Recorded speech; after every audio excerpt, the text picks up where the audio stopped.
ఇద్దరం కనపడుతున్నామా? దేవుని నామం స్తోత్రములు. ఈ రోజున మరి బాపట్ల జిల్లా అద్దెంక మండలంలో చక్రాయపాలెం మరి ముత్యాలమ్మ సూరయ్య గారి కుటుంబంకి వచ్చి ఉన్నాము. మరి ఆమె జీవితంలో దేవుడు ఎన్నో మేలులు చేశాడు.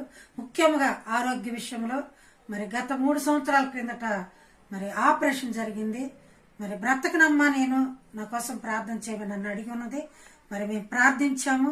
దేవుడు మరలా ఆయుష్ ఇచ్చాడు. కిడ్నీ ప్రాబ్లం అయినప్పటికీ, ఆపరేషన్ జరిగినప్పటికీ నేను బ్రతకను అనుకున్నామే మరలా బ్రతికింది. మరి సాక్ష్యం చెప్పాలని ఎన్నోసార్లు ఇష్టపడుతుంది, కానీ సమయం కుదరలేదు. ఈ రోజున నేను ఇక్కడికి వారి ఊరు వచ్చి ఉన్నాను, వారి కుటుంబంలో ఉన్నాను. మరి ఆమెకి 3 కుమారులు 3 కోడళ్ళు, మనం సంతానం అందరు క్షేమంగా ఉన్నారు. 2025 సంవత్సరం అయిపోతుంది, 2026లోకి వెళ్తున్నాం కనుక నా సాక్ష్యం చెప్పాలని ఆమె ఇష్టపడుతుంది. కనుక ఆమె కొద్ది మాటలు చెప్తున్నప్పుడు మీరందరూ విని కూడా ప్రార్థించండి. ఆమె కోసం మేము కూడా ప్రార్థిస్తాము. మీ ప్రార్థనలో జ్ఞాపకం చేసుకోండి. ఆమె పెద్ద కుమారుడు రామకృష్ణ, మరి యువకుమారి, అలాగే పిల్లలు మోత్విక్, ధన్విక్ అని పిల్లలు, అలాగే వెంకటేష్ సౌజన్య 2వ కుమారుడు, మరి అఖిల కార్తిక్ వారి పిల్లలు, నరేష్ మేరీ చిన్న కుమారుడు, అలాగే హన్షిక చిన్నబాబు, మరి వారి భార్య భర్తలు ముత్యాలమ్మ సూరయ్య గారి కుటుంబంకు 3 కొడుకులు కోడళ్ళు, మన సంతానం. అయితే నేను చనిపోతానని ఆమె నిర్ణయించుకుంది. కుమారులందరూ కూడా దగ్గరికి వచ్చారు. వాళ్ళు ఉద్యోగాలు మానుకొని కూడా వారి అమ్మ కోసం వచ్చి ఒంగోలు కిమ్స్ హాస్పిటల్ ఆపరేషన్ జరిగింది. మరి ఆమెకి ఇక్కడి నుంచి ఇక్కడికి కోసినప్పటికి కూడా ఆమె క్షేమంగా బ్రతికి వచ్చినది.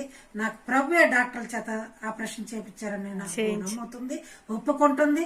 అలాగే ఈ రోజు వారి కుటుంబంలో ఆమె సాక్ష్యం చెప్పి ఈ సంవత్సరం వెళ్ళిపోతుండగా సంవత్సరం కృతజ్ఞత కూడికి ఈ రోజు ఆమె కుటుంబంలో పెట్టుకుంటుంది కనుక ఆమె సాక్ష్యం చెబుతుంది. ఇప్పుడు నేను అడిగిన మాటలకు ఆమె సమాధానం చెప్తారు.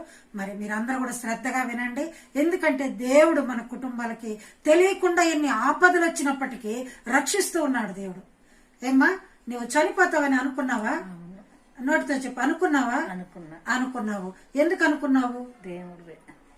ఎందుకు నీకున్న పరిస్థితిని బట్టి అనుకున్నావు. మరి మేము పరిచయం అయినప్పుడు, మేము ప్రార్థన చేసినప్పుడు ఏమనిపించింది? బ్రతుకుతాను ప్రార్థన ఎందు విశ్వాసం ఉంచావు.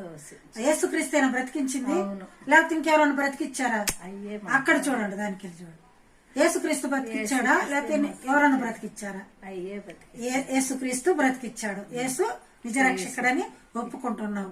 ఆయనకి సాక్షి బిడ్డవై అలాగే నమ్మకంగా జీవించాలని నిశ్చయించుకున్నావు. ఇప్పటికీ కూడా మమ్మల్ని పిలుచుకొని ప్రార్థన చేయించుకొని కృతజ్ఞతలు చెల్లిస్తూ ఎప్పటికప్పుడు ఆయనకి ఇష్టమైన బిడ్డగా జీవిస్తున్నావు కనుక ఏ సాతాను